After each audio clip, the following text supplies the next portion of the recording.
Welcome back to another video of commerce champion. आज बात करेंगे रिटायरमेंट एंड डेथ के बारे में। सबसे पहले ये समझो कि रिटायरमेंट होता कब है। रिटायरमेंट तब होता है जब उसके रिलेटेड कोई एग्रीमेंट होता है, या फिर सारे पार्टनर उसको मान ले, या फिर पार्टनर अपनी इच्छा से रिटायरमेंट मांग ले। तो जब भी पार्टनर रिटायरमेंट मांगता है उसको सारी की सारी चीजें मिल रही होती है, चाहे उसका कैपिटल अकाउंट हो, चाहे शेयर ऑफ गुडविल हो, चाहे गेन या लॉस ऑन रिवैल्यूएशन हो, आईओसी हो, आईओडी हो, सब कुछ का ट्रीटमेंट होगा। सबसे पहला ट्रीटमेंट जो आता है वो आता है आपका change in PSR, change in profit sharing ratio. 3 partner है, अगर एक रिटायर हो गया और कोई भी जानकारी नहीं गई तो बाकी जो बचे हुए 2 पार्टनर है उनका जो ओल्ड रेशो होगा वही आपका न्यू रेशो होगा और वही गेनिंग रेशो होगा। ठीक है, अब बात आती है सर गेनिंग रेशो का काम क्या है। गेनिंग रेशो एक सिंपल काम है, जितनी भी फर्म की वैल्यूड गुडविल होती है उसका डिस्ट्रीब्यूशन होता है। मतलब जो पार्टनर जा रहा है उसको लॉस हो रहा है क्योंकि वो जाएगा, उसने जो मेहनत करी है उसके बदले में उसको गुडविल का कुछ हिस्सा मिल जाएगा, जिसका डिस्ट्रीब्यूशन होता है एक एंट्री करके, जिसको हम बोलते हैं gaining partners capital account to sacrificing partners capital account. अब मेरी बात को समझना, एक केस और होता है जब पार्टनर जो है वो कहता है कि भाई मेरा जो शेयर है वो तुम दोनों ले लो इक्वली या 2:1 के रेशो में। तो हमें क्या करना पड़ता है, जो पार्टनर जा रहा है उसके शेयर को पहले उस रेशो में डिस्ट्रीब्यूट कर दीजिए और बाकी दोनों पार्टनर में ऐड कर दीजिए। अब यहां पर एक छोटा सा हैक समझ लेना, जिस रेशो के अंदर वो ले रहे हैं वही आपका गेनिंग रेशो हो जाएगा, तो आपको गेनिंग रेशो कैलकुलेट करने की जरूरत नहीं है। ठीक है, अब गुडविल के बारे में बात करते हैं। तो एक गुडविल तो हमने देख ली जो कि है वैल्यूड गुडविल, दूसरी गुडविल होती है आपकी बुक गुडविल, जो कि बुक के अंदर पहले से अवेलेबल होती है। उसको ओल्ड रेशो में पार्टनर डिस्ट्रीब्यूट कर देते हैं। एंट्री जो होती है वो हो जाती है आपकी ABC2 गुडविल, यानी जितने भी पार्टनर हैं उनका डेबिट हो जाता है और नीचे आता है गुडविल।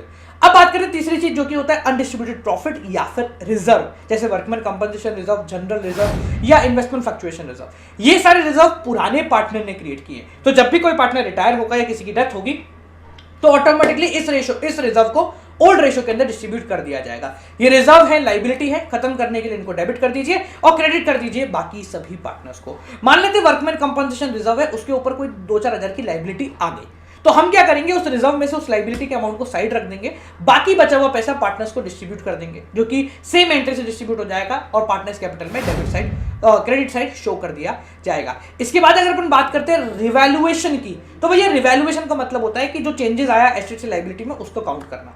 ठीक है, ये 2 साइड है भाई, एक डेबिट साइड एक क्रेडिट साइड है। अगर आपके एसेट्स की वैल्यू कम हो रही है, the value of asset decreases या लाइबिलिटी बढ़ रही है, तो आप इसको डेबिट साइड पोस्ट करेंगे उस एसेट्स के नाम से। और दूसरी चीज, अगर एसेट्स की वैल्यू बढ़ रही है या फिर लाइबिलिटी कम हो रही है तो हम उसको क्रेडिट साइड रिवैल्यूएशन के अंदर शो करेंगे। जो रिवैल्यूएशन का बैलेंस आएगा उस बैलेंस को हम क्या कर रहे होंगे, उस बैलेंस को पार्टनर्स कैपिटल में डिस्ट्रीब्यूट कर देंगे इन ओल्ड रेशो ओनली। ये बात ध्यान रखिए, सारा का सारा डिस्ट्रीब्यूशन ओल्ड रेशो में ही होगा। सिर्फ एक गुडविल है वैल्यूड वाली जो कि गेनिंग टू सैक्रिफाइसिंग के अंदर डिस्ट्रीब्यूट हो रही है। ठीक है, अगर इसके बाद बात कर रहे हैं भैया पार्टनर्स कैपिटल, तो पार्टनर्स कैपिटल बहुत आसान है, तीनों पार्टनर्स का एक साथ बनाएंगे। जो कुछ भी पार्टनर को मिल रहा है वो क्रेडिट साइड आएगा, जो कुछ भी पार्टनर से छीना जा रहा है वो डेबिट साइड जाएगा। जो पार्टनर रिटायर हो रहा है उसका बैलेंस आप उस पार्टनर के लोन के नाम से शो करेंगे, न कि उस पार्टनर्स की कैपिटल के नाम से। बाकी सभी पार्टनर्स का जो बैलेंस है वो टू बैलेंस के नाम से या बाय बैलेंस के नाम से शो कर दिया जा रहा होगा। अगर अपन आगे बात करते हैं डेथ ऑफ अ पार्टनर, तो जब भी पार्टनर मरता है, तो देखो रिटायरमेंट तो पहले से प्री अज्यूम्ड होता है कब होने वाला है, पर जब भी पार्टनर मर रहा होता है तो ये पहले से प्री अज्यूम नहीं होता। तो यहां पर एक छोटा सा अलग केस बन के आ जाता है जो कि तुम्हारे क्वेश्चन भी आएगा, जो है डेथ ऑफ अ पार्टनर के समय में प्रॉफिट। अब जब पार्टनर मर रहा है तो उसको पता नहीं कि भाई वो मरने वाला है, तो उस 2-3 महीने के अंदर, मान लेते हैं वो 1 जुलाई को मर गया, तो अप्रैल मई जून 3 महीने उसने काम किया है, तो उस काम के बदले में उसको क्या मिलेगा, पैसा मिलेगा, यानी कि प्रॉफिट मिलेगा। अब क्योंकि हम एक्चुअल प्रॉफिट यहां कैलकुलेट नहीं कर सकते तो हम एक एक्सपेक्टेड प्रॉफिट कैलकुलेट करेंगे, जिसको P&L सस्पेंस के नाम से पार्टनर्स कैपिटल में शो किया जाएगा। P&L सस्पेंस बस एक अकाउंट है जो बता रहा है कि ये एक्चुअल प्रॉफिट नहीं है, ये एक्सपेक्टेड प्रॉफिट है। इसको कैलकुलेट करने के 2 तरीके होते हैं, या तो आप टाइम के हिसाब से कैलकुलेट करेंगे या फिर सेल्स के हिसाब से। अगर आप टाइम के हिसाब से कैलकुलेट कर रहे हैं तो आपको दे दिया जाएगा भाई पिछले साल तो हमारा 1 लाख का प्रॉफिट हुआ, इस साल 3 ही महीने निकले अब तक, तो हम क्या करेंगे, पहले उस 1 लाख के प्रॉफिट को 3 महीने के प्रॉफिट में कन्वर्ट करेंगे 3/12 करके, और फिर जो पार्टनर मरा है उसका जितना शेयर बनता है उसका उतना शेयर दे देंगे। अगर सेल्स बेसिस के हिसाब से किया जा रहा है तो सेल्स बेसिस का मतलब है कि हम ये कैलकुलेट कर रहे हैं कि प्रॉफिट ऑन सेल्स कितना है, यानी कि अगर हमें 10 लाख की सेल हुई है जिसमें मेरा 1 लाख का प्रॉफिट है, तो इसका मतलब पिछले साल मेरे को 10% का प्रॉफिट मिल रहा था, तो भैया इस साल भी सेम ही माना जाएगा।